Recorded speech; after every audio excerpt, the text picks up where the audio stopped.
Praise the Lord, ஹல்லேலூயா.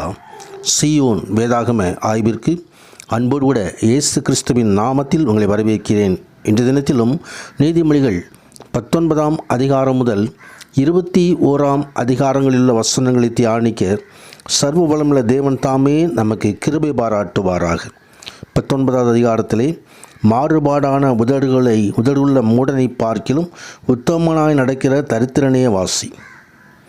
கொஞ்சமாக இருந்தாலும் உத்தமம் தேவை. அதை தான் தேவன் எதிர்பார்க்கிறார். தேவன் விரும்பும் குணம் உத்தமம். நோபா தன் சந்ததிக்குள் நீதிமானாய் உத்தமனாய் இருந்தான். யோபு உத்தமனாய் இருந்தான்.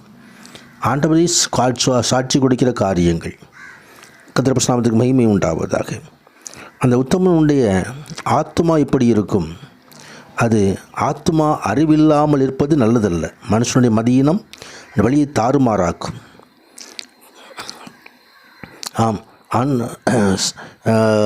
செல்வம் அநேக சிநேகிதரை சேர்க்கும், தரித்திரனோ சிநேகிதனாலும் நெகிழப்படுவான் என்று வேதம் சொல்கிறது. தொடர்ந்து பார்க்கும்போது 14வது வசனத்திலே வீடும் ஆஸ்தியும் பிதாக்கள் வைக்கும் சுதந்திரம் புத்தியுள்ள மனைவியோ கர்த்தர் அருளும் ஈவு. கர்த்தர் அருளுகின்ற ஈவாக ஆண்டவராகிய தேவன் ஒரு குடும்ப வாழ்க்கையை கட்டளையிடுகிறார். இந்த குடும்ப வாழ்க்கையிலே நாம் தேவன் விரும்புகிற காரியங்களோடு ஆண்டவருடைய சமூகத்திலே நாம் உத்தமமாய் காணப்படுவது அவசியம்.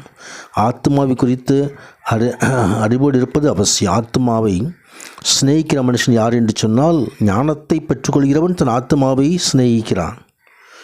கர்த்தருடைய பரிசுத்தத்துக்கு மகிமை உண்டாவதாக. அதே போல் மனுஷனுடைய வேகம் அவன் கோபத்தை அடக்கும், குற்றத்தை மன்னிப்பது அவனுக்கு மகிமை. கர்த்தருடைய பரிசுத்தத்துக்கு மகிமை உண்டாவதாக.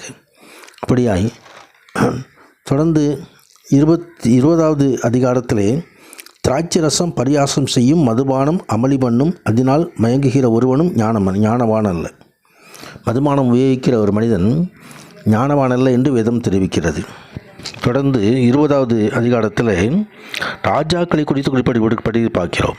ராஜாவின் ஒடுக்குதல் சிங்கத்தின் கர்ச்சிப்புக்கு சமானம், அவனை கோபப்படுத்துகிறவன் பிராணனுக்கே துரோகம் செய்கிறான் என்று சொல்லி எழுதப்பட்டிருக்கிறதை நாம் பார்க்க முடியும்.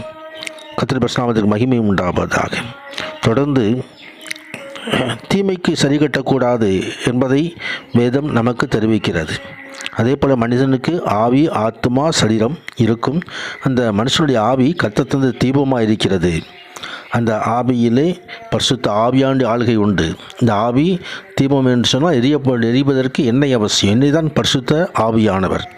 எனவே பரிசுத்த ஆவியோடு இணைந்து நாம் செயல்படும்போது அவர் தாமே நமக்கு ஞானத்தை அருளுகிறவர்.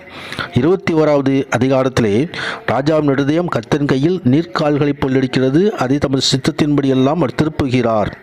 கர்த்தருடைய பரிசுத்தத்துக்கு மகிமை உண்டாவது. தேசத்தின் தலைவர்களுடைய காரியங்களை ஆண்டவராகிய தேவன் அவர் இயக்குகிற காரியங்களை குறித்து வேதம் தெரிவிக்கிறது குறித்து பார்க்கிறோம். அதிகாரங்கள் தேவனால் உண்டாகிறது. ஆண்டவருடைய சமூகத்திலே நாம் அதிகாரிகளுக்கு நாம் கொடுக்க வேண்டிய கனத்தை, கொடுக்க வேண்டிய மரியாதையை, கீழ்ப்படிதலை நாம் உடையவர்களாக இருக்க வேண்டும் என்று சொல்லி வேதம் நமக்கு கற்றுத்தருகிறது. மனுஷனுடைய வழியெல்லாம் அவன் பார்வைக்கு செம்மையாக தோன்றும், கர்த்தரோ இதயங்களை நிறுத்து பார்க்கிறார். தேவன் நம் இதயத்தை பார்க்கிறார். மனுஷன் முகத்தை பார்ப்பான், தேவனாய் கர்த்தரோ இருதயத்தை பார்க்கிறவர், உள்ளந்திரங்களை சோதித்து தருகிறவர் என்று வேதவசனம் சொல்லுகிறது. இருதயம் தேவனுடைய சமூகத்திலே அது பரிசுத்தமாய் காணப்பட வேண்டியது அவசியம். இருதயத்தில் சுத்தமுள்ளவர்கள் பாக்கியவான்கள், அவர்கள் தேவனை தரிசிப்பார். கர்த்தருடைய பரிசுத்தத்திற்கு மகிமை உண்டாவதாக.